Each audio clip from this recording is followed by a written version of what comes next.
Porque el cristianismo actualmente no se considera en ningún sentido parte de la nación de Israel, sino se considera un pueblo gentil, que no tiene nada que ver con Israel. Pues entonces, para la perspectiva judía, Jesucristo no es el Mesías, no puede ser el Mesías, no califica para ser el Mesías. Pero ¿cuál es el misterio que el apóstol Pablo entendió y que no le comprendieron en su tiempo y aún actualmente no se comprende? Vamos a continuar viendo qué pasó después. He llevado a Efraín al exilio, queda Judá, y queda Judá por la misericordia de Dios, porque Dios dice, voy a dejar una lámpara encendida a David, por misericordia de David voy a dejar a Jerusalén y voy a dejar a Judá.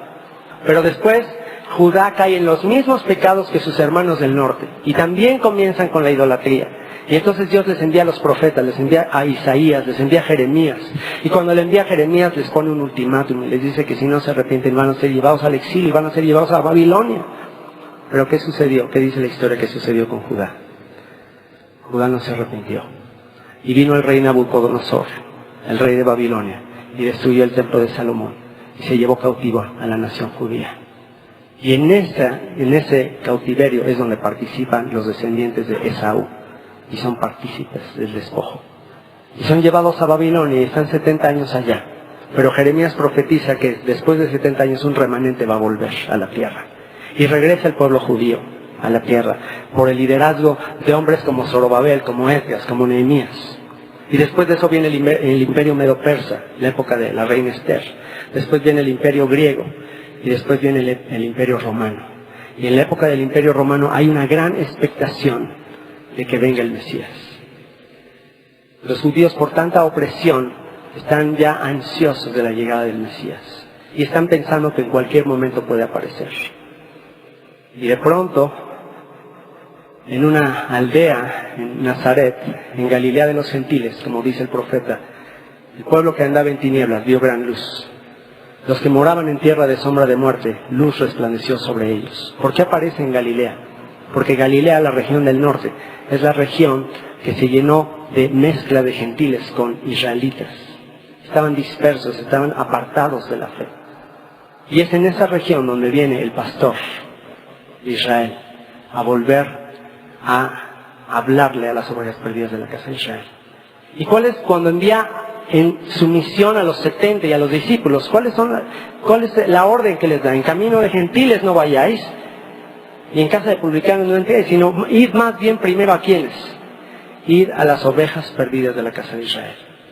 ¿Y qué sucede cuando una mujer sirofenicia, cuando él va caminando y una mujer sirofenicia que no es israelí, no es judía, le está gritando, Yeshua ben David, Yeshua ben David, ten misericordia de mí? ¿Qué fue lo que él dijo? Y es una de las declaraciones más fuertes, y eso está extraña. Yo cuando leí ese texto me sonaba muy feo. ¿Y qué le dice Yeshua? Cuando los discípulos dicen, oye, ya despídela, despide a esa mujer, está gritando a nosotros. Y le dice, no he venido sino a las ovejas perdidas de la casa de Israel. Mi misión es hacia las ovejas perdidas de la casa de Israel. ¿Quién es la casa de Israel? La casa de Efraín, las tribus del norte. Esa es mi misión, rescatar a las tribus del norte. Y dice, no está bien quitarle el pan a los hijos y dárselo a los perrillos. Y la palabra perrillo es una expresión no es muy agradable, que se le da a alguien que no es israelí, a alguien que no es judío. ¿Pero por qué lo hace así? ¿Lo hace porque está haciendo acepción de personas? ¿Acaso Dios hace acepción de personas? De ninguna manera. Simplemente lo único que quiere hacer es que esta mujer se humille de todo corazón y le busque y diga, Señor, sí, pero aún los perrillos comen de las migajas que caen de la mesa de sus amos. Y entonces le dijo, grande es tu fe, mujer. Y entendiste que el Dios de Israel no solo es el Dios de Israel, sino es el Dios de todas las naciones. Que te sea hecho como has querido. Y una vez que el Mesías está predicando y está anunciando la redención, y su nombre significa Dios salva, el mismo verbo que tiene el nombre Oseas, Yeshua, el Señor es salvación. Cuando iba a nacer, ¿cuál fue el anuncio que le dio el ángel Gabriel a María?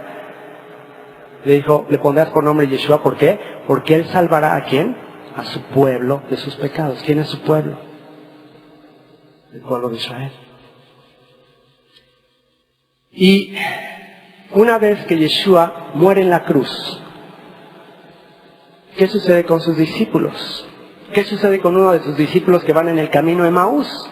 Dice que van unos hombres en el camino de Emaús, el día que sucede 3 días después de todo lo que sucedió con la muerte de Yeshua, y van caminando y van muy tristes. Y de repente se empareja y empieza a caminar a su lado y les dice, ¿de qué cosas van hablando y por qué están tristes? Y les dice, ¿acaso tú eres el único forastero que no te enteraste de lo que pasó? Dice, ¿qué pasó? ¿Qué no sabes de Yeshua, este hombre, este profeta poderoso en señales? Pensábamos, ¿qué dijo? Pensábamos que él era el Mesías. Pensábamos que él era el que habría de redimir a Israel. ¿Se dan cuenta qué es lo que estaba en la esperanza de los discípulos? La redención de Israel. ¿Y qué fue lo que les contesta?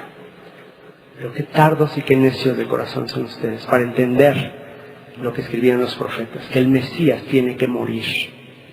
El Mesías tiene que morir primero. ¿Por qué? Porque el esposo no puede volver a tomar a una esposa que es adúltera. La ley dice que si un esposo le da una carta de divorcio a su mujer y luego va a ella y se casa con otro y adultera, no la puede volver a tomar.